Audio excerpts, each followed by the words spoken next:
നിത്യവും ഉറങ്ങുന്നതിനു മുൻപായി ശിവക്ഷമാപണ സ്തോത്രം ജപിക്കുക.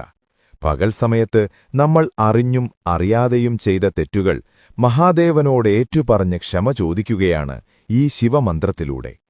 നാം ദൈനംദിന ജീവിതത്തിൽ ചെയ്യുന്ന ഏതൊരു പ്രവൃത്തിയിലോ, ജപിക്കുന്ന മന്ത്രത്തിലോ, ചൊല്ലുന്ന കീർത്തനത്തിലോ, ചെയ്യുന്ന പൂജാകർമ്മങ്ങളിലോ അറിഞ്ഞോ അറിയാതെയോ തെറ്റുകുറ്റങ്ങളുണ്ടാവാം. കർമാവസാനം ഭഗവാനോട് അതിനെല്ലാം ക്ഷമ ചോദിച്ചാൽ മാത്രമേ അതിന് പൂർണ്ണ ഫലപ്രാപ്തി ലഭിക്കുകയുള്ളൂ എന്നാണ് ആചാര്യൻ നമ്മളെ പഠിപ്പിക്കുന്നത്. ആദി ശങ്കരാചാര്യർ രചിച്ച ശിവ അപരാധ ക്ഷമാപണ സ്തോത്രത്തിലെ പ്രസിദ്ധമായ വരികളാണിത്. ഉറങ്ങുന്നതിനു മുൻപ് ഈ മന്ത്രം ചൊല്ലുന്നത് അത്യുത്തമമാണ്. ഈ മന്ത്രജപത്തിലൂടെ നെഗറ്റീവ് ഊർജം മാറുകയും ജീവിതം പോസിറ്റീവ് ദിശയിലേക്ക് നീങ്ങുകയും ചെയ്യും.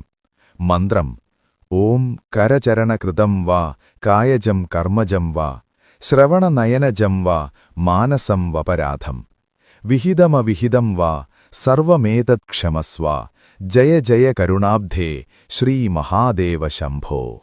അർത്ഥം: എന്റെ കൈകൾ കൊണ്ടോ, കാലുകൾ കൊണ്ടോ, വാക്കുകൾ കൊണ്ടോ, ശരീരം കൊണ്ടോ, പ്രവൃത്തികൾ കൊണ്ടോ, കണ്ണുകൾ കൊണ്ടോ, ചെവികൾ കൊണ്ടോ, അല്ലെങ്കിൽ മനസ്സുകൊണ്ടോ അറിഞ്ഞോ അറിയാതെയോ ചെയ്തുപോയ സകല അപരാധങ്ങളും അങ്ങെന്നോട് ക്ഷമിക്കണമേ.